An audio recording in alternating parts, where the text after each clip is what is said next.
ධර්ම ශ්‍රවණාභිලාෂී සදහවත් ඔබ සියලු දෙනාටම ත්‍රිවිධ රත්නයේ ආශිර්වාදයම වේවා.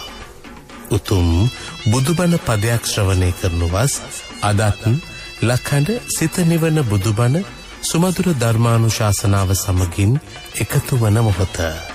සදහවතුනි, ධර්ම ශ්‍රවණය සඳහා අපි සාදු සිත් පෙරදැරිව තැන්පත්ව සෝදානම් වෙමු. අද දවසේ මේ උතුම් ධර්මානුශාසනාව සඳහා දායකත්වය ගෙන කටයුතු කරන්නට යෙදෙන්නේ එගොඩගේ නිමලාවතී මහත්මිය ඇතුළු දූදරු මුණුබුරු මිනිබිරියන් විසින් අද දවසේ ලක්හඬ සිත නිවන බුදුබණ සුමధుර ධර්මානුශාසනාව සඳහා අපි ඊ타මත්ම ගෞරවයෙන් ඇරයුම් කොට මේ ධර්ම මණ්ඩපයේ වෙත වැඩම කරවා ගන්නට යෙදුනේ හොරණ සීල සුවාරණ භික්ෂු ගිලන් මධ්‍යස්ථානයේ අනුශාසක ධූරන්දර අතිපූජ්‍ය ගලිගමුවේ ඥානදීප ස්වාමීන් වහන්සේ. අපේ හාමුදුරුවනේ, ඔබ වහන්සේව ඊ타මත්ම ගෞරවයෙන් පිළිගනිමින් සදහැ සිතින් ඇරයුම් කරනවා මේ සියලු දෙනා වෙනුවෙන් ලක්හඬ සිත නිවන බුදුබණ සුමధుර ධර්මානුශාසනාව පවත්වන හැටියට. අවසරයි අපේ හාමුදුරුවනේ. සාදු සාදු සාදු. සමන්ත චක්කවාලේසු අත්‍රා ගච්ඡන්තු දේවතා සද්දම්මං මුනි රාජස් සුනන්තු සග්ග මොක්ඛදං ධම්මසවන කාලෝ අයං බදන්තා ධම්මසවන කාලෝ අයං බදන්තා ධම්මසවන කාලෝ අයං බදන්තා. නමෝ තස්ස භගවතු වරහතෝ සම්මා සම්බුද්දස්ස නමෝ තස්ස භගවතු වරහතෝ සම්මා සම්බුද්දස්ස නමෝ තස්ස භගවතු වරහතෝ සම්මා සම්බුද්දස්ස. හැම දිනාටම තෙරුවන් සරණ ප්‍රාර්ථනා කරමින් අදත් ඔබ හැම දෙනෙක්ම ඔබේ ජීවිතයට ඊටාම වැදගත් ධර්ම කාරණා රැසක් ශ්‍රවණය කරන්නයි මේ ධර්ම ශ්‍රවණයත් එක්ක සූදානම් වෙන්නේ. ඉතින් මේ බණහන ලක්වාසී ලෝවාසී ඔබ හැම දිනාටමත් මේ ධර්ම ශ්‍රවණය නිවන් දොරටුවක් බවට පත්වේවා කියලා අපි මුලින්ම ආශිර්වාද ප්‍රාර්ථනා කරනවා. පින්වතුනි, අද අපි කතා කරන්නේ බුදුරජාණන් වහන්සේ අවබෝධ කරගත්ත ඒ ආර්ය සත්‍ය, චතුරාර්ය සත්‍ය, දුක්ඛාර්ය සත්‍ය අපි කොච්චරට ජීවිතයට ගලප ගන්නවද? අපි කොපමණකට ජීවිතේ තේරුම් ගන්නවද? ඇත්තටම අපි බෞද්ධ වුණත් අපි සමහර වෙලාවට බෝධි පූජා තියන්නේ, චෛත්‍ය වන්දනා කරන්නේ, පින්කම් කරන්නේ මේ ආර්ය සත්‍ය වෙනස් කරන්න හිතාගෙන නෙමෙයිද? අපි හරියට අවබෝධ කරගෙන පින්කම් කරනවා නෙමෙයි. ඒ නිසා සැබෑ ලෙසම මේ ජීවිතයේ අතහ ස්වභාවයේ තේරුම් අරගෙන අවබෝධයකින් පින්කම් කළ යුත්තේ කොයි ආකාරයෙන්ද? අපි ධර්මයේ තුලින් අද මේ දේශනාව තුලින් ඔබට ගොඩාක් ඔබේ ජීවිතයේ තියෙන ප්‍රශ්න ගැටලු විසඳා ගන්න පුළුවන්කම ලැබෙයි. පින්වතුනි, අපි මුලින් බලමු දුක්ඛාර්ය සත්‍ය. සියලු බුදුරජාණන් වහන්සේලා ගුරුපදේශ රහිතව අවබෝධ කරගන්න ඒ උතුම් චතුරාර්ය සත්‍යයේ පළවෙනිම ආර්ය සත්‍ය තමයි දුක්ඛාර්ය සත්‍ය. දුක නැමැති ආර්ය සත්‍ය. මේ දුක්ඛාර්ය සත්‍ය ජාතිපි දුක්ඛං, ඉපදීම දුකක්. ජරාපි දුක්ඛං, ජරාවට පත්වීම දුකක්. ව්‍යාධිපි දුක්ඛං, ව්‍යාධියට පත්වීම දුකක්. මරණම්පි දුක්ඛං, මරණී දුකක්. පියේහි විප්පයෝගෝ දුක්ඛෝ, ප්‍රියයන්ගෙන් වෙන්වීම දුකක්. අප්පියේහි සම්පයෝගෝ දුක්ඛෝ, අප්‍රියයන් සමග එක්වීම, එකතුවීම දුකක්. යම් පිච්ඡන්න ලබති තම්පි දුක්ඛං, යමක් කැමතිදේ කැමතිදේ නොලැබීම දුකක්. ඊළඟට මේ විදිහට දුක විස්තර කරලා මානසික වශයෙන් ශෝක, පරිදේව, දුක්ඛ, දෝමනස්, උපායාස මේ දුක විස්තර කරලා මේ සියල්ල හකුලෝල අවබෝධ කරගත යුතු කාරණා පහකට බුදුරජාණන් වහන්සේ කැටි කරා සංකිත්තේන පංචුපාදානස්කන්ධා දුක්ඛාති. මෙන්න මේ දුක අවබෝධ කිරීමෙන් තමයි දුකෙන් නිදහස් වෙන්න තියෙන්නේ. දැන් අපි මේ කාරණය අපිට තේරෙන විදිහට අපි විස්තරව උදාහරණ වලින් අපි තේරුම් ගන්න උත්සාහයක් ගමු. එතකොට දැන් ඔබෙන් ඇහුවොත් ඇයි ඔබ මේ පින්කම් කරන්නේ? ඇයි ඔබ බණ අහන්නේ? ඇයි ඔබ දන් දෙන්නේ? බෞද්ධයෙක් හැටියට ඔබේ අරමුණ මොකද්ද? බොහෝ දෙනෙක් කියන්නේ කොහොම හරි නිවන් දකින්න ඕනේ. අනේ මේ සංසාරයෙන් මිදෙන්න ඕනේ. මේ සංසාරේ දුකයි. චතුරාර්ය සත්‍ය අවබෝධ කරගන්න හිතාගෙනයි මම මේ පින්කම් කරන්නේ. දැන් අපි මේ කතාවට වචනේට ওই කතාව කිව්වට ඇත්තටම චතුරාර්ය සත්‍යයේ තියෙන මේ අදහස අපි තේරුම් අරගෙනද පින්කම් කරන්නේ. අපිට ওই අදහස නිකන් වචනේට කියනවා අනේ කොහොම හරි සෝවාන් වෙන්න ඕනේ, කොහොම හරි නිවන් දකින්න ඕනේ. දැන් සෝවාන් වෙනවා කියන එක හිතන්න සෝතාපන්න වෙනවා කියන්නේ චතුරාර්ය සත්‍යයේ සත්‍ය ඥානය ඇති කරගන්න. සත්‍ය ඥානය කියන්නේ මේ දුක කියන්නේ ආර්ය සත්‍යයක්මයි කියලා අවබෝධ කරගන්න. අන්න සෝවාන් ඵලයට පත් වෙනකොට ඇති වෙන පළවෙනිම අවබෝධඥානය. දුකේ හට ගැනීම ආර්ය සත්‍යයක්, දුක නැතිවීම ආර්ය සත්‍යයක්, දුක නැති කරන මාර්ගය ආර්ය සත්‍යයක් කියලා සත්‍ය ඥානය ඇති වෙනවා සක්කාය දිට්ඨි ප්‍රහාණය වීමත් සමග සෝවාන් වෙනකොට. එතකොට ඔබ කියනවා නම් මම කොහොම හරි සෝවාන් වෙන්න ඕනේ, අනේ සෝවාන් වෙන්න ඕනේ කියලා. එහෙමනම් ඔබ සත්‍ය ඥානයක් හැටියට සත්‍යයක් කියලා අවබෝධ කරගන්න. ඒ උතුම් චතුරාර්ය සත්‍යයේ දුක්ඛාරි සත්‍ය ඔබ පැහැදිලිව තේරුම් අරගෙනද ඔබේ ජීවිතේ ඔබ කටයුතු කරන්න කියන එක හොඳට බලන්න. දැන් අපි මුලා වෙන හැටි හොඳට මතක තියාගන්න. අපි මේ ලෝකයේ තුල දකින්නේ, විඳින්නේ මේ ආයතන 6 ඔස්සේම ගන්න අරමුණ. ඇහෙන් රූප, කනෙන් ශබ්ද, නාසයට ගඳ සුවඳ, දිවට රස, කයට පහස, මනසෙන් මේවා ගැන හිත මේ අවිද්‍යාව තණ්හාව තුල තමයි මේ සියල්ල අපි අරමුණු ග්‍රහණය කරගන්නේ. ඒ නිසා අපි දකින්නේ සංඥා විපල්ලාස තුල. ඉස්සලා මේක ඔබ තේරුම් ගන්න. අනිත්‍ය නිච්ච සංඥේ. ඔබ මේක තේරුම් ගත්තොත් ඔබට තේරෙයි ඇත්තටම අපි පටලගෙන තියෙන්නේ, අපිට වරදින්නේ, අපි මුලා වෙන්නේ මෙන්න මේ නිසා නේද කියලා. අනිත්‍ය නිච්ච සංඥේ. ඇත්තටම අනිත්‍ය දේ වුණාට අවිද්‍යා සහගත කෙනා දකින්නෙම ඒක නිත්‍ය සංඥාවෙන්මයි. දුක්ඛේ සුඛ සංඥා. ඒක ඇත්තටම දුකක්. හැබැයි අවිද්‍යා සහගත කෙනා ඒක දකින්නෙම සැප සංඥාවෙන්මයි. ඒක සැපයක්. සැපක් කියන සංඥාවෙන්මයි ඒක දකින්නේ. අසුබදී සුබ සංඥාවෙන් දකිනවා. කොච්චර පිළිකුල් අසුබ තිබුණත් සැනින් වැහෙනවා. ඒ අසුබේ වැහිලා යනවා. අර පිටින් දකින ලස්සන රූප, කටහඬ, මේ ශබ්ද, ගඳ සුවඳ මේවත් එක්ක අර අසුබේ වැහිලා යනවා. සුබ සංඥාවෙන් එකපාරට අනේ ලස්සනයි, අනේ හොඳයි, අනේ සුබයි කියලා එකපාරට මේක වැළඳ ගන්න හිත ඇදිලා යනවා. අනාත්මදී ආත්ම සංඥාවේ අනත්තේ අත්ත් සංඥේ ආත්ම සංඥාවෙන් දකිනවා. ආත්ම කියලා කියන්නේ මගේ වසඟේ පවත්වන්න පුළුවන් කියලා. ඇත්තටම ගත්තොත් සියලු දේ සබ්බේ සංඛාරා අනිච්චාති, සබ්බේ ධම්මා අනාත්තා. මේ සියලු ධර්මයන් අනාත්මයි. මේ හැමදේම වෙනස් වෙනවා. හැබැයි නෑ, මට ඕන විදිහට පවත්වන්න පුළුවන්. මේක මගේ දේ, මේ මගේ ඒවා මට ඕන විදිහටයි වෙන්න ඕනේ. අන්නේ විදිහට මේ මම මගේ මට ඕන විදිහට තියෙන්න ඕනේ, මට ඕන විදිහට මේක වෙන්න ඕනේ, මට ඕන විදිහට පවත්වන්න ඕනේ කියලා මම මගේ කියන සංඥාවෙන් මේක තමන්ගේ වසඟයට ගන්න අපි උත්සාහ කරනවා. අන්නේ නිසා පින්වතුනි, මෙන්න මේ කියන සංඥා විපල්ලාස තුලින් තමයි අපි ලෝකේ අවබෝධ කරගන්න තාක් හැම වෙලේම දකින්නේ. එහෙනම් මතක තියාගන්න, අපි දකින්නේ නිවැරදි දැක්මක් නෙමෙයි, සම්මා දිට්ඨියෙන් දකින්නව නෙමෙයි. හැම වෙලාවෙම අපි ධර්මයේ තුලින් යෝනිසෝ මනසිකාරයෙන් නුවණින් විමසලා බැලුවොත් මිසක් හැම වෙලාවෙම අපි දකින්නේ මුලාවක් තුලමයි.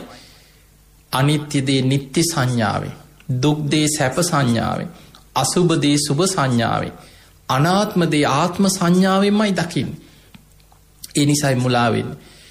දැන් අපි ගමු ජාතිපි දුක්ඛං ඉපදීම දුකක්. හැබැයි ඔබ හිතන්න දරුවෙක් උපදිනකොට කවදාවත් මේ දරුවා ඉපදීම දුකක් කියන දේ අපි එකෙන් දකින්නවද? නෑ. සමහර වෙලාවට අපිට ඉපදීම දුකක් කියලා දකින්න ඕන තරම් කරුණු එතන තියෙනවා. දරුවෙක් උපදින්නේ ඊටාම පිරිසිදු විදිහට නෙමෙයි. දරුවා උපදින්නේ hina වීගෙන සතුටින් නෙමෙයි. අඬාගෙන කෑ ගහගෙන මහා දුකක් තුල දරුවෙක් උපදින්නේ. දැන් ඔබ හිතන්න මව් කුසක විඥානයක් පිළිසිඳ ගත්තට පස්සේ මාස 9ක් විතර මව් කුසේ මේ කලලය හැදෙනවා. එතකොට කලලය මේ උපදිනකොට විඥානේ උපදින වෙලාව ඇතුළට ආව නෙමෙයි. දීඝනිකායේ සඳහන් වෙනවා මහා නිදාන සූත්‍රයේ කලලයක් හට ගන්න ආකාරي දරුවෙක් පිළිසිඳ ගන්න ආකාරي දෙමව්පියන්ගේ එකතු වීමක් තුල කලලයක් හැදුනට පස්සේ විඥානයක් බැසගත්තේ නැත්නම් එතන නාම රූප වැඩිවීමක් සිද්ධ වෙන්නේ නැහැ කියන. විඥානේ බැසගත්තට පස්සේ තමයි විඥාන පච්චයා නාම රූප. නාම රූප පච්චයා සලආයතන. නාම රූප වැඩෙනවා. ඒ නාම රූප ධර්මයන් අර විඥානයේ තියෙන කර්ම ශක්තියත් එක්ක සලආයතන ඇස කන නාසය දිව කය මනස කර්මානුරූපී හදාගන්න. කොච්චර හොඳ ගුණ යහපත් සරු දෙමව්පියන්ගේ වුණත් ඒ බැසගන්න විඥානේ කර්මානුරූපීව සසර කර්ම වලට අනුව නම් දැන් දරුවෝ 10 දෙනෙක් ඉපදුනොත් දරුවෝ 10 දෙනාම එක විදිහටම උපදින්නේ නැහැ. සමහර කෙනෙක් උපන්දා ඉඳන් ලෙඩෙක්. කර්ම ශක්තිය. කෙනෙක් උපදිනකොටම අංග විකල වෙලා. හැබැයි දෙමව්පියන්ගේ දුර්වලතාවයක් නොවෙන්න පුළුවන්. කෙනෙක් උපදිනකොටම එක්ක පපුවේ හිලක් මොකක් හරි බඩවැලේ ප්‍රශ්නයක්. හැබැයි ඒ පවුලෙම උපදිනවා දීර්ඝායුෂ ඇති, නිරෝගී සම්පන්නිය ඇති, බොහොම බුද්ධිමත් ඥානවන්ත දරුවෝ ඒ පවුලෙම උපදිනවා. එතකොට මේ එන විඥානේ කර්ම ශක්තියත් එක්ක තමයි නාම රූප ධර්ම වැඩෙන්නේ, ආයතන හය සකස් වෙන්නේ. එතකොට හිතන්න දරුවෙක් දැන් හිතන්න මේ වතුර බෝලයක් ඇතුළේ මව් කුස ගැන නිකන් හිත අපිට දැන් මේවා මතක නෑ. අපි කාටවත් මට මතකත් නෑ, ඔබට මතකත් නෑ. අපි කාටවත් මව් කුසේ හිටපු හැටි මතක නෑ. හැබැයි ඔබ හිතන්න මව් කුසේ නෙමෙයි පුංචි කාලේවත් අපිට මේකක් මතකද? පොඩි කාලේ උඩු බැලිය අතට හිටියා, මල මුට්ට කරගෙන කෑක් ගහ හිටියා, දන ගෑවා. ඕව මතකද? දැන් සිදුයි. බොහෝ දෙනෙකුට මතක තැන් තැන් වලින් නිකන් හීනෙක සිහිනෙක තැන් තැන් වලින් තියෙන මතකයන් වගේ පුංචි පුංචි මතකයන් ටිකක් ඇති. පින්වතුනි මව් කුසක් ඇතුලේ ඔබ හිතන අර වතුර බෝලයක් ඇතුලේ හිර මේ නිදහසේ අතපය දිග ඇරගෙන ඉන්නව නෙමෙයි, උණ්ඩි වෙලා ඇකිලිලා හිර වෙලා ඉන්නකොට මාස ගාණක් දුකක්ද නැද්ද? දුකක්. දරුවෙක් ලැබෙන්නේ ඉන්න අම්මා කෙනෙක් ඒ දරුවා කුසේ වැඩෙනකොට ඒ අම්මට තේරෙනවා දරුවා කුසේ දඟලනවා, හැරෙනවා, සමහර පයින් අනිනවා. එතකොට අතපය අර කුස ඇතුලේ දරුවා දඟලන හැටි ඒ අම්මට තේරෙනවා දරුවා වැඩිගෙන එනකොට. එතකොට හිතන්න මේක දුකක්ද සැපක්ද? දුකක්. උපදිනකොට කොච්චර වේදනාවක්ද? ඒ අම්මත් විශාල වේදනාවක් විඳිනවා. උපදින දරුවා කොච්චර අමාරුවෙන්ද එළියට ඇදලා ගන්නේ දරුවෙක්ව. නිදහසේ බොහෝම සනීපෙන් උපදිනවා නෙමෙයි. ඒ දරුවා උපදිනකොට සමහරවට කනේ, නහයේ, කටේ හැම තැනම අර අසූචි ගැබ් මල තැවරිලා. දරුවා පිරිසිදු කරලා හොදලා ඊළඟට පෙකණි වැල කපලා. එතකොට මේවා වේදනාවල් නෙමෙයිද? දරුවා කෑ ගහගෙන අඬාගෙන උපදින්නේ. හැබැයි ඒ දුක පේනවද උපදිනකොට අනිත් අයට? අනේ මගේ දරුවා අනේ ලස්සන පුතෙක් අනේ. අර දරුවා දකින්නකොට අර සියල්ල අමතකයි. අර විඳපු දුක, අර අවිද්‍යා සහගත මේ අසුබය, පිළිකුල, දුක මේ සියල්ල වැහිලා යනවා අවිද්‍යාවේ. අර ඉපදීම සැපක් හැටියට අපි පිළිගන්න. හැබැයි ඇත්තටම නුවණින් විමසලා ගත්තොත් ඉපදීම දුකක්. බුදුරජාණන් වහන්සේ පෙන්නවා ඉපදීම දුකක් හැටියට දකින්න. දැන් ඔබෙන් ඇහුවොත් කී දෙනෙක් නම් අනේ ආයි මනුස්ස ලෝකෙ උපදින්න තියෙනවනම්, අනේ ආයිත් මනුස්ස ලෝකෙ උපදින්න තියෙනවනම් මං කැමති මනුස්ස ලෝකෙට ආයි, ඔහොම කියන කී දෙනෙක් ඉන්නවද? ආයමත් මවකුසකට ඇදිලා එන්න කැමති. මේ මවකුසක උපදින්න ආයිත් කැමති. ඒ දුක මතක නෑ. අවිද්‍යාව කියන්නේ ඒ තරම් වැහිලා ගිය දෙයක්. බුදුරජාණන් වහන්සේ පෙන්වා ජාතිපි දුක්ඛං, ඉපදීම දුකක්. හැබැයි ඒ ඉපදීමට ඒ දුකට කොච්චර කැමති වෙනවද කියලා හිතන්න. අම්මලා කොච්චර වේදනාවක් දැනුණත් දරුවෙක් උපදිනකොට තව දරුවෝ උපදින්න ආස කරන්නේ නැද්ද? ආස කරනවා. පිංගතුනි, සාමාන්‍ය අම්ම කෙනෙක් විතරක් නෙමෙයි. සීවලී කුමාරයා කුසේ දරාගෙන හිටපු අම්මා පුංචි කාලයක් නෙමෙයි කර්ම විපාකයක්. අද ඔබට හිතාගන්න බැරි අවුරුදු 7ක් කුසේ දරුවා වැඩුණා කියනවා. මාස 7ක් කුසේ දරුවා වැඩිලා දරුවා බිහි වෙන්න ගිහිලා දරුවා විශාලයි. දැන් වැඩිච්ච දරුවෙක් කුස ඇතුලේ. එතකොට හිතන්න අර නියුන් දරුවෝ 6-7 දෙනෙක් උපදින අම්මා කෙනෙක්ගේ කුසක් වගේ මොනතරම් විශාල කුසකින් මේ දරුවා දරාගෙන වේදනාවකින් මේ අම්මා අවුරුදු 7ක් මාස 7ක් කොච්චර දුකක් විඳින්නේ නැද්ද? අවසානයේ අද වගේ සීස සැත්කම් වෛද්‍ය ඒ වගේ ඔපරේෂන් කළ දරුවා ගත්තා නෙමෙයි. ස්වභාවිකව දරුවා බිහි වෙන්න ගියා. දරුවා විශාලයි. දරුවා හිර වුණා. මේ අම්මට හිතුණා මම මැරෙයි. ඒ තරම් වේදනාව. දරුවෙක් ප්‍රසූත කරන්න ගිහිල්ලා අම්ම කෙනෙක් විඳින වේදනාව. සමහරු මැරෙනවා දරුවා බිහි කරන්න ගිහිල්ලා. ඒ වේදනාවත් එක්ක අවසානයේ සුප්පියා උපාසිකාව බුදුරජාණන් වහන්සේගේ ඥාති දියණියක් කෝලිය වංශික බුදුහාඳුරන්ගේ අම්මගේ පැත්තේ ඥාති දියණියක් තමන්ගේ ස්වාමියාට මහලී කියන රාජකුමාරයාට කතා කරලා කිව්වා, කුමාරය මම නම් ජීවත් වෙන එකක් නෑ, මම මැරෙයි. මං හුස්ම ටික යන්න කලින් අනේ බුදුහාඳුරන් මේ නිවසට වඩම්මලා මේ නිවසේ දානයක් දෙන්න. ඒක මට සිහි කරගන්න පිනක් මැරෙන වෙලාවේ හරි. ස්වාමියා දුවගෙන ගිහිල්ලා බුදුරජාණන් වහන්සේ හොයාගෙන ගිහිල්ලා කිව්වා, ස්වාමීනි භාග්‍යවතුන් වහන්සේ ඔබ වහන්සේගේ ඥාති දියණියක් වන සුප්පියා උපාසිකාව දරුවෙක් බිහි කරන්න බොහෝ කාලයක් අවුරුදු 7ක් දරුවා කුසේ තියාගෙන දරුවා බිහි නොවි වේදනාව වින්දා. මාස 7කුත් ගෙවුණා. දැන් දරුවා බිහි වෙන්න ගිහිල්ලා බොහොම අමාරුයි. ස්වාමීනි භාග්‍යවතුන් වහන්සේ ඇතුළු සංඝයාට ජීව මතක දානයකට ආරාධනයක් කරා. ඒ වෙලේ බුදුරජාණන් වහන්සේගේ බුදුමුවින් ආශිර්වාද වදනක් බුදුහාමුදුරුවෝ දේශනා කරා. සුප්පියා සුවපත් වේවා, සුවසේ දරුවා බිහි වේවා කියලා බුදුමුවින් ඒ වචනේ පිට වුණා. බුදු කෙනෙක්ගේ ආශිර්වාද එක බුද්ධ වචනයක් මොන තරම් බලවත්ද කියලා හිතන්න. අර අම්මා අච්චර වේදනාවෙන් ඉඳපු දරුවා බිහි නොවී හිටපු අම්මා කිසිම වේදනාවක් නැතුව ඒ බුදු වදන බුදුමුවින් පිට වෙනකොටම දරුවා බිහි වුණා. දානෙට ආරාධනා කළා. ගෙදර යනකොට මෙන්න දරුවා බිහි වෙලා. ඒ අම්මට කිසිම වේදනාවක් නැහැ, සුවෙන් ඉන්නවා. දරුවා සුවෙන් ඉන්නවා. ආපහු මේ රාජකුමාරයා ආපහු ඇවිල්ලා සතුටින් කියනවා, ස්වාමීනි භාග්‍යවතුන් වහන්සේ දරුවා බිහි වෙලා. දැන් ඉතින් ජීව මතක දානයක් නෙමෙයි, සතුටට දරුවා බිහි වෙච්ච සතුටට දරුවා හොඳින් ඉන්නවා, හොඳට වැඩිච්ච දරුවෙක්. දින 7ක්ම බුද්ධ ප්‍රමුඛ සංඝයාට දන් දෙන්න ඕනේ. දවස් 7ක්ම දානයකට ආරාධනා කරා. එතකොට බලන්න දැන් ඊළඟට සිදුවීමක් තියෙනවා. දැන් බුදුහාඳුරු සංඝයා එක්ක මේ දානයකට මේ නිවසට වැඩම කරපු වෙලාවේ මේ දරුවා දැන් ඇවිදිනවා. ඇවිදින්න පුළුවන්. දැන් අවුරුදු 7ක් වැඩිච්ච දරුවෙක්. මේ දරුවා ඇවිදිනවා, කතා කරනවා. පෙර පුණ්‍ය ශක්තිය. සාරිපුත්ත මහරහතන් වහන්සේ එක්ක මේ දරුවා කතා කරනවා. මේ අම්මා දැක්ක අනේ ධර්මසේනාධිපති සාරිපුත්තයන් වහන්සේ එක්ක මගේ පුතා කතා කරනවා. මේ අම්මගේ හිත දරු සෙනෙහසත් එක්ක පුදුමාකාර විදිහට දැන් දරුවට බැඳිලා තියෙන්නේ. අර විඳපු දුක් ඔක්කොම අමතකයි. ඒ වෙලාවේ බුදුරජාණන් වහන්සේ අහනවා, සුප්පියා ඔබ මේ දරුවට බොහොම අනේ ස්වාමීනි මං හරිය ආදරේ කිව්වා. සුප්පියා ඔබ කැමතිද මේ වගේ දරුවෝ තවත් ලැබෙනවට? අනේ ස්වාමීනි මේ වගේ දරුවෝ මට 100 ගාණක් වුණත් උපදිනවනම් මං ඒත් කැමතියි කිව්වා. දැන් බලන්න අර දුක අමතකයිනේ. අවුරුදු 7ක් විඳපු දුක දරුවා කුසේ තියාගෙන අවුරුදු 7ක් මාස 7ක් බිහි වෙන්න ගිහිල්ලා මැරෙන්නම ගිහිල්ලා විඳපු දුක අමතකයි.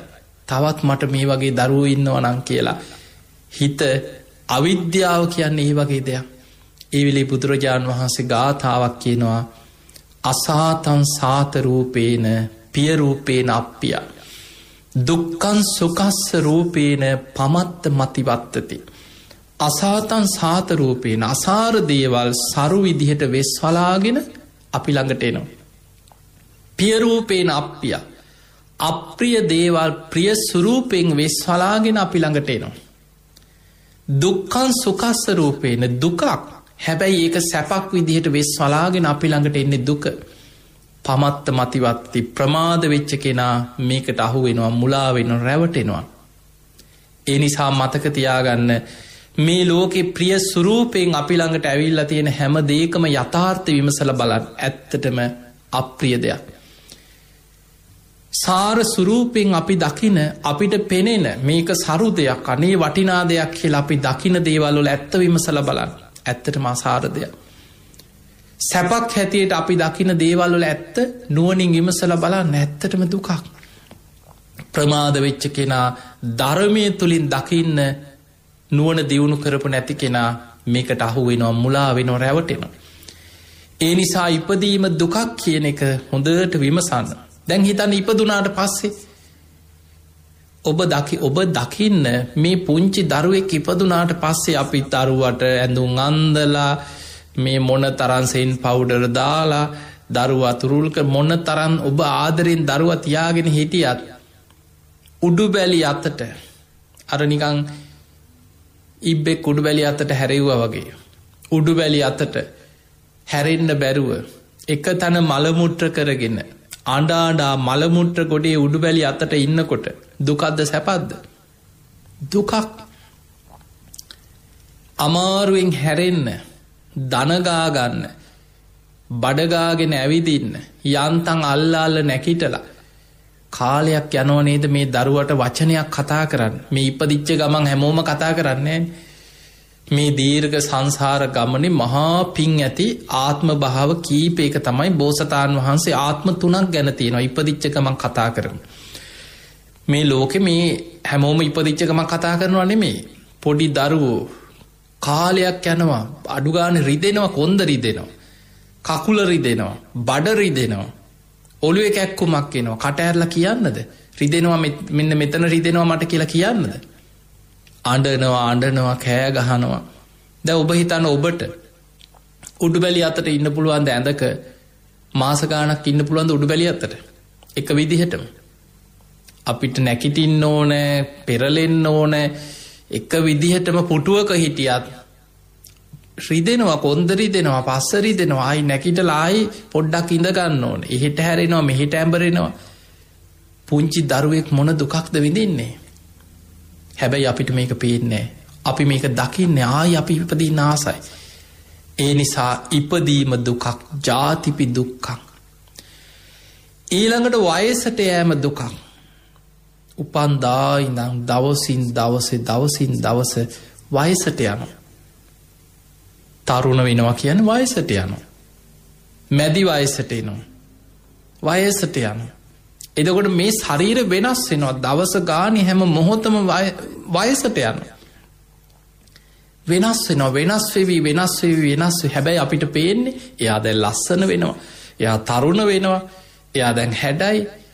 එයා දැන් අපිට පේන්නේ ඒ පැත්ත. අර වෙනස් වීම අපි දකින්නේ. අනිත්‍ය වී අනේක අපි ඒක දකින්නේ. අපි යා තුලින් ලස්සන දකින්න උත්සාහ කරනවා. ඒ රූපයෙන් අපි ලස්සන හොයනවා. ඊළඟට අපිට ඒ වයසට යාම පේන්න ගන්න කාලයක් යනවා. අර අවුරුදු 25 35 පැන්නට පස්සේ දැන් අපිට පේනවා දැන් අන්න වයසට යන කොණ්ඩේ දැන් සුදු වෙනවා. දත් වැටෙනවා. වෙනද වගේ නෙමෙයි නිකන් අතපය දැන් රිදෙනවා වෙනදට වඩා වැඩක් කරපුවාම ඉඳගෙන ඉන්න බෑ කොන්ද රිදෙනවා. වාඩි වෙන්න බෑ කකුල් රිදෙනවා. දැන් ඔන්න වේදනාව එනවා එන්නේ. අන්න එතකොට දැන් තේරෙනවා දැන් වෙනදට දැන් තේරෙනවා නේ දැන් වයසට යනවා දැන් දිරනවා දැන් ඉතින් කාලය ඉවර වෙගෙන යනවා. පින්වතුනි වයසට ගිහිල්ලා ජරාවටපත් වෙලා ඔබට සමහර වෙලාවට දැන් මේ අවිද්‍යාවේ හැටි ඔබ හොඳට දකින්න. තරුණ වයසක ඉන්න කෙනෙක් ඇඟේ පතේ හයිය තියෙන කෙනෙක් වයසට ගිය කෙනෙක් දැකලා මොකද හිතන්නේ? අම්මෝ ඔහොම නම් ඉන්න ඕනේ ඔච්චර දුක් විඳින්න ඕනේ ඔච්චර නම් වයසට ගිහිලා දුක් විඳින්න ඕනේ. ඔහොම හිතනවා. හැබැයි වයසට ගිය කෙනා එයා හිතනවාද මට දැන් ඇති යන්න ඕන කියලා? එයා හිතන්නේ දවසක් හරි ජීවත් වෙන්න. තව මොහොතක් හරි ජීවත් වෙන්න. අවුරුදු 100 පැන්නත් අපි හිතමු එක තැන මල මුට්ට කරගෙන ඉන්නේ. අවුරුදු 100යි. නැකිට ගන්නත් බෑ දැන්. ඇඳේ ඉන්නේ. කොන්දෙත් දැන් තුවාල. එහෙට පෙරලනවා මෙහෙට පෙරලනවා කොන්දේ බේත් ගානවා තෙල් ගානවා. නැකිට ගන්න බෑ එක තැන මල මුට්ට වෙනවා. ඒත් එයාට හිතෙනවා දැන් මට ඇති කියලා. නෑ. තවත් ජීවත් වෙන්න හිතෙනවා. තව දවසක් හරි මොහොතක් හරි ජීවත් වෙන්න උත්සාහ කරනවා. ඒක තමයි හිතේ ස්වභාවය. ඒ නිසා මතක තියාගන්න වයසට යාම දුකක්. ජීවිතේ වෙනස් වෙන දවසින් දවස වෙනස් වී වයසට යන. මේක තමන්ගේ ජීවිතය තුලින් දකින්න. මං වයසට යන කෙනෙක්. මං ලෙඩ වෙන කෙනෙක්. මං මැරෙන කෙනෙක් නිතර හිතන්න කියනවා. ඒක තමයි ආර්ය සත්‍යයේ ධර්මයේ තුලින් දකින්නවා කියන්නේ. වයසට යාම දුකක්. ඊළඟට හිතන්න ලෙඩවීම. දුකක්ද සැපක්ද? ඒක දුකක්. ලෙඩවීම කියන්නේ දුකක් පින්වතුනි. ලෙඩ වෙන්න වයසක් නැහැ. උපදිනකොටම සමහරුන්ගේ එක්ක පපුවේ හිලක් කියයි, බඩවැලේ ප්‍රශ්නයක් කියයි, මුලේ ප්‍රශ්න ගෙඩියක් කියයි. පුංචි දරුවෝ ළමා රෝහල් වල කොච්චර ළමා වාට්ටු වල බලන්න පොඩි දරුවෝ කොච්චර ඉන්නවද? සමහර දරුවෝ උපන්දා ඉඳන් අම්මලා දරුවෝ වඩාගෙන ඉස්පිරිතාල ගානෙමයි. ලෙඩ වෙන්න වයසක් නැහැ. පුංචි කාලේ, ළමා කාලේ, තරුණ වයස, මැදි වයස, වයසට ඔය ඕනෑම වයසක ලෙඩ හැදෙන්න පුළුවන්.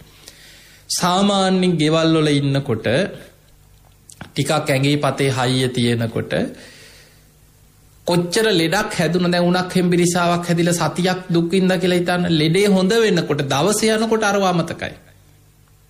ඊට පස්සේ ආය ඇඟේ පණ ආපු ගමන් අර ඔක්කොම අමතකයි. හැබැයි ඔබ ඉස්පිරිතාලයකට ගිහිල්ලා බලන්න. ඔබ සාමාන්‍යයෙන් ওই විනෝද ගමන් යනවා වගේ පුළුවන් නම් රෝහලකට ගිහිල්ලා ඒ වාට්ටු වල නිකන් ඇවිදලා බලන්න. අපේක්ෂා රෝහල, පිළිකා රෝහලක් වෙන්න පුළුවන්. ඒ වගේ තැනකට ගිහිල්ලා වාට්ටු වල ඇවිදලා බලන්න ළමා රෝගී, මැදි වයසේ, තරුණ වයසේ මේ ජීවිත. උගත් නෝගත් ભેදයක් නැහැ, කුල ભેදයක් නැහැ, වර්ණ ભેදයක් නැහැ, ಜಾති ભેදයක් නැහැ. උපන්නා වූ සෑම සත්වයාම ලෙඩ වෙනවා.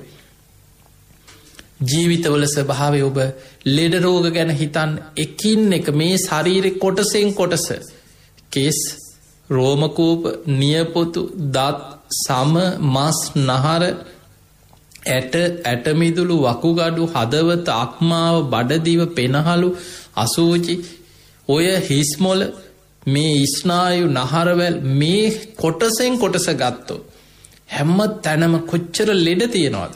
මොනතරම් ලෙඩ රෝගද? එන්න මේ ලෙඩ රෝග වැඩි වෙනවා.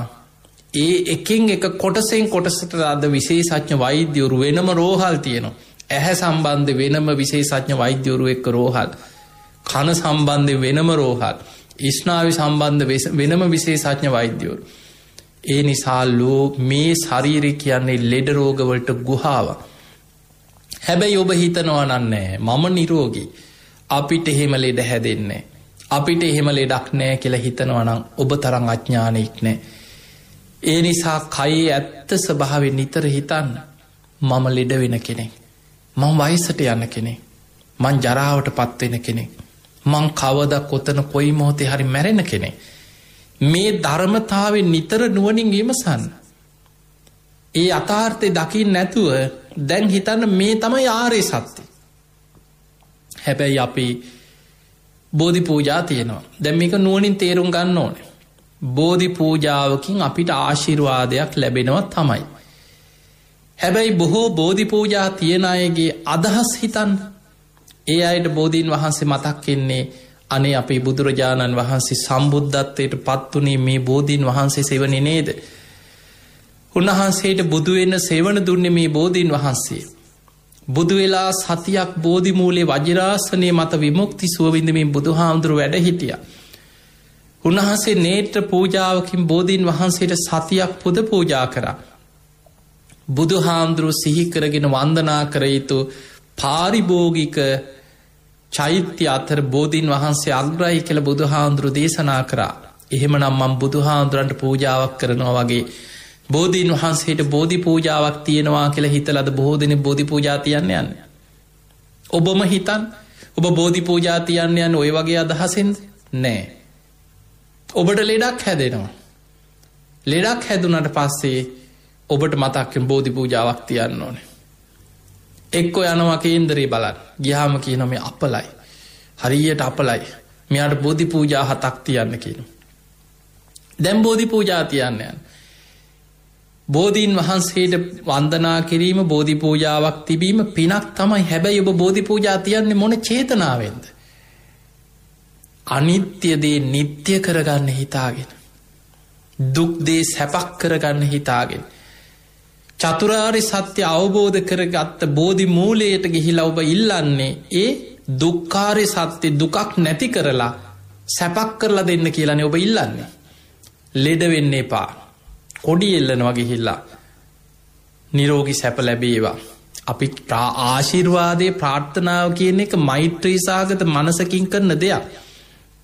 හැබැයි අපි බෝධීන් වහන්සේගෙන් බලාපොරොත්තු වෙන්නේ මට මේ උතුම් ආර්ය සත්‍ය අවබෝධ කරලා දෙන්න කියලා හිතාගෙන බෝධි පූජා තියන්නේ කීයෙන් කී දෙනාද කියලා හිතා. අපි වැඩිපුරම බෝධි පූජාවක් තියලා බෝධීන් වහන්සේගෙන් ඉල්ලන්නේ බුදුරජාණන් වහන්සේ මේක දුකක් කියලා අවබෝධ කරගත්ත තැන අපි ගිහිල්ලා ප්‍රාර්ථනා කරන්නේ නෑ මේක සැපක් කරලා දෙන්න. මට මේ දුක නැති කරලා දෙන්න. මට ලෙඩ වෙන්න එපා. විභාගේ පාස් කරලා දෙන්න. කරදර ඇතික මේ ප්‍රියයන්ගෙන් වෙන් මේක ඉඩ දෙන්න එපා. බුදුහාමුදුරුවෝ පෙන්වුවේ පිය විප්පයෝගෝ දුක්ඛෝ ඒකාර්ය සත්‍ය. අප්පියෙහි සම්පයෝගෝ දුක්ඛෝ ඒකාර්ය සත්‍ය. හැබැයි අපි ප්‍රාර්ථනා කරන්නේ මෙහෙම වෙන්න එපා. දුක දුකක් හැටියට අවබෝධ කරගත යුතු දේ එහෙම වෙන්න එපා කියලා බෝධි පූජාවක් තියලා එතනටම ගිහිල්ලා ප්‍රාර්ථනාවක් කරන. ඒ අරමුණෙම බෝධි පූජා තියෙන. ඒ නිසා බෝධි පූජා තියන්න ඕනේ. බෝධීන් වහන්සේට පුද පූජා කරන්න. පාරිභෝගික බුදුහාමුදුරුවෝ සිහි කරගෙන උන්වහන්සේ පරිහරණය කරපු දේවල් අතර බෝධීන් වහන්සේ අග්‍රයි. හැබැයි අවබෝධයෙන් පින්කම් කරන්න. අවබෝධයෙන් යමක් කරලා ඔබ දෙවියන්ට පින් දීලා ඔබ අධිෂ්ඨාන කරනකොට ඔබේ පින බලවත් වෙනකොට පෙර අකුසල් නිසා බලවත් වෙච්ච ලෙඩ රෝග කර්මජ රෝග යටපත් වෙලා සුවපත් වෙනවා. ඒක හරියි. හැබැයි ඔබ මිත්‍යා දෘෂ්ටියක පිහිටලා ප්‍රාර්ථනා කරන්න එපා.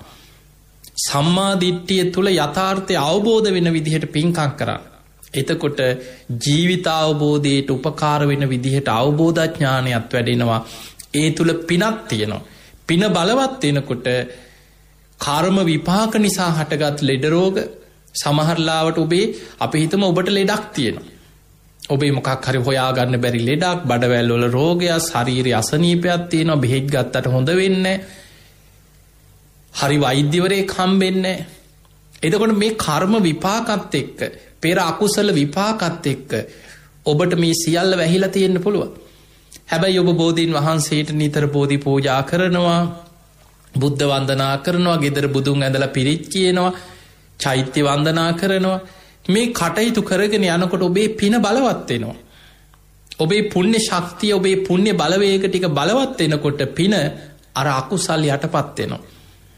අකුසලෙන් වැහිලා තිබ්බදී පින මතු වෙනකොට අකුසලේ යටපත් වෙනකොට දැන් ඔබට පිනෙන් ඔබව අර ලෙඩ රෝගී සුවපත් කරගන්න අවශ්‍ය පරිසරය පිනෙන් හදලා දෙනවා. සුදුසු වෛද්‍යවරු ඔබට මුණ ගැහෙනවා. දැන් ඔබට ගන්න බේත හරි ඇඟට හොඳට අල්ලනවා. වෙනදා සමහරලාවට බේතත් ඔබට විස වෙන මට්ටමට. ඇයි කර්ම විපාකෙන් වැහිලා ඉන්නේ. ඒ නිසා අපි පින් කරන්න ඕනේ අවබෝධයක් තුල, මිත්‍යා දෘෂ්ටිය තුල නෙමෙයි. ඒ නිසා හැම වෙලාවෙම මතක තියාගන්න ආර්ය සත්‍ය වෙනස් කරන්න හිතන්නේ නැතුව ආර්ය සත්‍ය සත්‍යයක් හැටියට අවබෝධ කරගන්න උත්සාහ ගන්න. බෝධීන් වහන්සේ ළඟට ගිහිල්ලා හිතන්න ඉපදීම දුකක්, ලෙඩවීම දුකක්, ජරාවට පත්වීම දුකක්, මරණය දුකක්, ප්‍රියයන්ගෙන් වෙන්වීම දුකක්, අප්‍රියයන් සමග එකතුවීම දුකක්, කැමති දේ නොලැබීම දුකක්.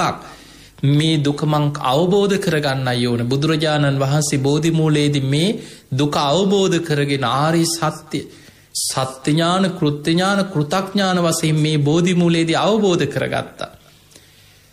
අපි මේ බුදු ගුණ සිහි කරලා යම් පෙර අකුසලයකින් කර්ම විපාකයක් මත මට මේ කරදර බාධා ඇති වෙනවා නම් මගේ පෙර පින් බලවත් වෙලා මේ කරන පින් බලවත් වෙලා මට නිදහසේ ධර්මය දියුණු කරගෙන පින්කම් කරගෙන මේ ධර්මය අවබෝධ කරගන්න සුදුසු පරිසරයක් මට ඇති වෙන්න. ඒ ධර්මාවබෝධය පිණිස මට නිරෝගී සම්පත්තිය පින මතු වෙලා ලැබෙන්න. ඒක තමයි අපේ අරමුණ වෙන්න ඕන. ඒ නිසා නිවැරදි අවබෝධයකින් දැක්මක් ඇතුව සම්මා දිට්ඨිය තුල පිහිටලා පින්කම් කරන්න පින්වතුනි. බුදුරජාණන් වහන්සේ පෙන්නවා දැන් අපි මේ කතා කරගෙන යන්නේ දුක්ඛාරි සත්‍ය. ඊළඟට වයසට යෑම දුකක්, ලෙඩවීම දුකක්, මරණම්පි දුක්ඛ මරණේ දුකක්. අපි ඒකනම් අපිට ටිකක් තේරෙනවා මැරෙන එක දුකක් කියලා. මිනිස්සු මැරෙනකොට කෑ ගහනවා, හූ තියනවා, විලාප දෙනවා, මට මැරෙන්න බෑ කියනවා, අනේ දාලා යන්න එපෝ කියලා අනිත් අය කෑ ගහනවා. මරණේ දුකක්. මල ගෙවල් වල මරණයත් එක්ක මිනිස්සු දුක් විඳින එක අපිට තේරෙනවා. හැබැයි ආයෙමත් අපි උපදින්න කැමති වෙනවා. ඒ කියන්නේ ආයෙමත් මරණයට අපි අකමැත්තෙන් හෝ කැමති වෙනවා. ඉපදුනා නම් නත්ති ජාත සමරණ. උපන්නා වූ කිසිම කෙනෙකුට මතක තියාගන්න නොමැරී ඉන්න පුළුවන් ක්‍රමයක් ලෝකේ නැහැ. ඉපදුනා නම් ඒ කාන්තේම මරණය උරුම වෙනවාමයි. බුදුරජාණන් වහන්සේ පෙන්වුවේ නත්ති ජාත සමරණ. උපන්නා වූ මව් කුසේ මැරෙනවා. උපදිනකොට මැරෙනවා. දරුව තුරුල් කරගෙන කිරි දෙනකොට අම්මලා එහෙම අතේම දරුව මැරෙනවා. සෙල්ලම් කරන වයසේ මැරෙනවා. ළමා වයසේ මැරෙනවා. තරුණ කාලේ මැරෙනවා. මැදි වයසේ මැරෙනවා. වයසට ගිහිල්ලා මැරෙනවා. එහෙනම් මැරෙන්න වයසක් නැහැ. ඕනෑම වයසක ඕනෑම තැනකදී ඕනෑම මොහොතකදී සමහරුන්ට මැරෙන්න හේතුවකුත් නැහැ. සමහර වෛද්‍යවරු මැරුණට පස්සේ හේතුව හොයන්න කොච්චරනම් මිනිය කපා කෑලි කෑලි පරීක්ෂණ කර සමහරලා මිනිය කෑලි අරගෙන යවනවා වෙනම පරීක්ෂණ කරන්න. මොකද්ද හේතුව කියලා හොයාගන්නම් බැරි වුණාම සමහරට විස බීජයක් ගිහිල්ලා අවසානයේ මිනිය වැල්ලුවට පස්සේ සමහරලාවට වල්ලපු මිනියත් ගොඩ දාලා ආයි සමහරු කියනවා අපිට සැකයි. උසාවි නියෝග අරන් මිනිය ගොඩ දාලා ආයි පරීක්ෂණ කරනවා. හේතුව හොයන්න. ඒ නිසා හිතාගන්න බැරි විදිහට හේතුවක් හොයන්න බැරි විදිහට හිටපු ගමන් මේ ශරීරේ වෙනසිලා යන්න පුළුවන්. බිඳිලා යන්න පුළුවන්. ඒ නිසා මතක තියාගන්න මේ කය අපි යම් දවසක කවදා කොතන කොයි මොහොතේ හෝ අපිට අතහරින්න සිද්ධ වෙනවාමයි. මරණ සතිය වඩන්නේ ඒක භාවනාවක්. මරණය සිහි කරන්න. බුදුරජාණන් වහන්සේ පෙන්වේ මහණෙනි මරණය සිහි කිරීම මරණ සතිය තරම් ධර්මාවබෝධයේ පිණිස අප්‍රමාදී වෙන භාවනාවක් බුදු ඇසින්වත් දකින්නේ නැහැ කියලා. මරණය සිහි කරන කෙනා තමයි අප්‍රමාදීව මං පින් කර ගන්න ඕනේ. ඉක්මනට මං කුසල් වඩා ගන්න ඕනේ. මං යන තැනකට දෙයක් කර ගන්න ඕනේ. ඒ ගැන උනන්දුව වීරිය වැඩි වෙන්නේ මරණ සතිය වඩන කෙනා. මරණය ගැන සිහි කරන්න. පිංගතුනි අවිද්‍යාව තුල ඉන්න තාක්කල් අපි ලෝකේ දකින්නේ හැම වෙලාවෙම අනිත්‍ය නිට්ටය සංඥා අනිත්‍ය දේ නිට්ටය සංඥාවෙන් දුක්ඛේ සුඛ සංඥා දුක සැප සංඥාවෙන් අසුභ දේ සුභ සංඥාවෙන් අනාත්ම දේ ආත්ම සංඥාවෙන් එහෙම දකින තාක්කල් අපි මේ කියන දේ යථාර්ථයේ විමසන තාක්කල් පේන්නෙම වැරදි විදිහටම. මේක සැපක්, මේක නිත්‍යයි, මේක මගේ මට ඕන විදිහට තියෙන්න ඕනේ, මේ මගේ දේවල් ඒ විදිහටමයි ලෝකෙ දකින්නේ. ඒ නිසා ඉපදීමට ආස කරනවා. ජීවිතේට ආස කරනවා. මැරෙන්නේ නැතුව ඉන්න ජීවත් වෙන්න පුළුවන් ක්‍රම හොයා ඒවට ආස කරනවා. බුදුහාමුදුරු පෙන්න ඔය විතරක් නෙමෙයි මේ ජීවිතයේ තුල ජීවත් වෙන තාක්කල් කී සැරයක් මෙරි අපි උපදිනවට ප්‍රියයන්ගෙන් වෙන්වීම දුකක්. පිය විප්පයෝගෝ දුක්ඛෝ. අපේ පවුලේ 10 දෙනෙක් කියන්නේ කවදා හෝ මලකෙවල් 10ක්. අපි කැමති වුණත් අකමැති වුණත් අපිට ඒ යථාර්ථයට මූණ දෙන්න වෙනවාමයි. ඒක නුවණින් හිතන්න. ඒක තමයි ජීවිතේ. පිය විප්පයෝගෝ දුක්ඛාට ඉස්සර වේද කවුද දන්නේ? අප්පියේහි සම්පයෝගෝ දුක්ඛෝ.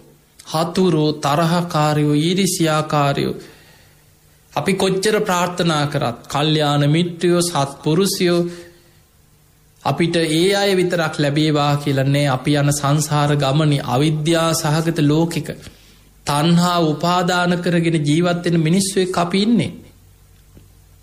ඒ ලෝකේ තරහකාරයෝ හතුරෝ ඊරිසියාකාරයෝ කුඩු කේඩුකම් කරන මිනිස්සු ගුණමකෝ කොච්චරනම් දවස ගානේ ජීවිතේ හම්බෙනවද?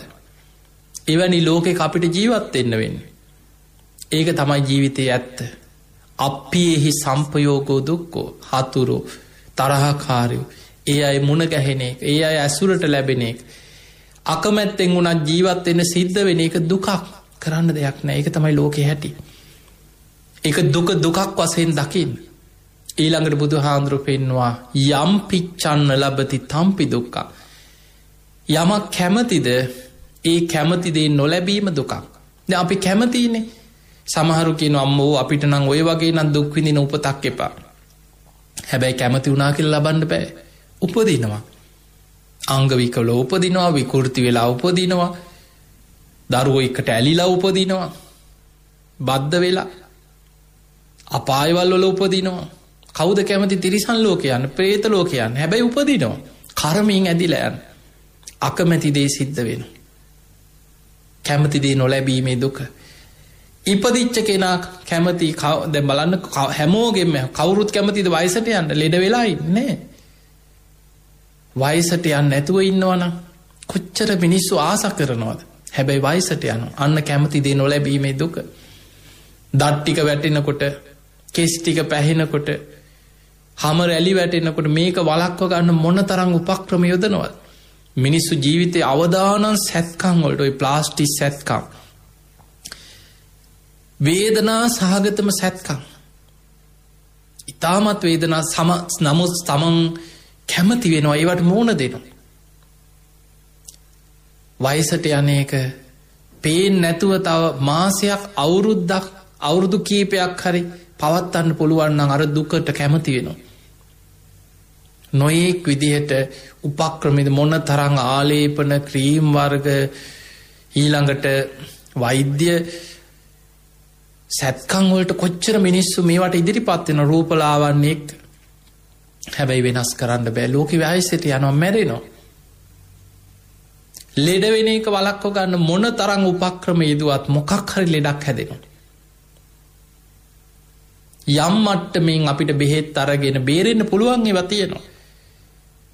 ලෙඩ මේකෙන් කියන්නේ ලෙඩට බෙහෙත් ගන්න එපා කියලා නෙවෙයි. බුදුරජාණන් වහන්සේ පවා බෙහෙත් වර්ග අනුමත කරා. උන්වහන්සේ භික්ෂුන් වහන්සේලා ගිලන් වෙච්ච වෙලාවල් වල බේසජ්ජක් හන්දකේ කියලා තියෙනවා. භික්ෂුන් වහන්සේලාට බෙහෙත් නියම කරන. මේ සියල්ල අනිත්‍යයි, බෙහෙත් තරම් වැඩක් නැහැ කියලා එහෙම එකක් ධර්මේ නැහැ. ලෙඩ වුණාට පස්සේ ලෙඩේට බෙහෙත් ගන්නවා. බඩකින්නට කෑම කනවා. ලෙඩේට බෙහෙත් බොනවා. එතකොට ඒ වගේ ශරීරේ පවත්තන්න ඒ ලෙඩ දුක් වලට බෙහෙත් ශරීරේ පවත්වගෙන යන්න අපි ඒව කරන්න ඕන. හැබැයි අපි නුවණින් අවබෝධ කරගන්න ඕන මේ ලෙඩ වෙන කයක්, වයසට යන කයක්, ජරාවටපත් වෙන කයක්. යම් පිච්ඡන්න ලබති තම්පි දුක්ඛ. මං කැමති වුණාට කැමති දේ මට ඕන විදිහට පවත්වන්න බෑ. මට ඕන විදිහට ලැබෙන්නේ නැහැ. ඊළඟට මරණයේ ඉදිරියේ අනේ මට මැරෙන්න බෑ කියලා අපි කොච්චර කැමති වුණත් යම් දවසක අපිට මේ සියල්ල අතහැරලා දාලා යන්න වෙනවා. ප්‍රියයන්ගෙන් වෙන්වීම, අපේ දරුවෝ, ඥාතීන්, සහෝදරයෝ, ස්වාමියා, බිරිඳ, දෙමව්පියෝ අහිමි වෙනකොට කොච්චර වට වෙලා පරම්පරාවම වට වෙලා කෑ ගහනවා දාලා යන්න එපෝ කියලා. ඉන්න පුළුවන්ද? හරි උඹලා ඔක්කොම කියනවනම් මං ඉන්නම් කියලා ඉන්න පුළුවන්ද? එහෙම ඉන්න පුළුවන් කමක් නැහැ. අන්ත අසරණයි මරණය ඉදිරි. අන්න කැමති දේ නොලැබීමේ දුක. ප්‍රියයන්ගෙන් වෙන්වීම, වෙන් නොවී ඉන්න කැමති වුණාට එහෙම පුළුවන් කමක් නැහැ. තරහකාරයෝ, හතුරෝ, ඊරිසියාකාරයෝ මුණ ගැහෙන්න එපා, මුන්ව දකින්නවත් ලැබෙන්න එපා කිය කොච්චර ප්‍රාර්ථනා කරත් ආයි සංසාරේ හම්බෙනවා. ඒ හතුරුම මුණ ගැහෙනවා. සමහර බැඳීම් ඇතිවෙන්නෙම ජීවිතයේ කර්ම ගෙවන්න මතක තියාගන්න. සංසාර හතුරු පෙම්මන්තයෝ හැටියට හම්බෙනවා. ලක්ෂ ගානක් මිනිස්සු අතරි දැක්ක ගමන් හිත ඇදිලා යනවා. අවුරුදු ගණන් යාළුවෙන්න පස්සෙන් යනවා. කොච්චර ගණන් ගත්තේ නැත්නම් පස්සෙන් යනවා. ගිහිල්ලා තමයිලා බැනුම් අහලා ගුටි කාලා නින්දා විඳලා කොහොම හරි හිතවත් වෙන්න. ඒ හිතවත් වුණාට පස්සේ හිතෙනවා මුළු ලෝකෙම දිනුවා. දැන් තමයි මං කැමති කෙනා ආදරය කරන කෙනා මට ලැබුණා කියලා හිතෙනවා. ඊට පස්සේ කාලයක් හිතවත්කමෙන් ඉන්නවා, ආදරෙන් ඉන්නවා. විවාහ වෙනවා, දරුවෝ ලැබෙනවා. ලෝකෙම විරුද්ධ වුණත් නෑ මට යා ඕනේ කියලා තමන්ගේ ජීවිතයට එකතු කරගන්න. හැබැයි ඔහොම ඉඳලා ඒ මිනිහාගෙම මැරුම් කණයි නැද්ද? ඒ ගෑණිම සමහරලාට වහදීලා වද දීලා අර මිනිහව මරලා එක්ක වෙන මිනිහෙක් එක්ක යන.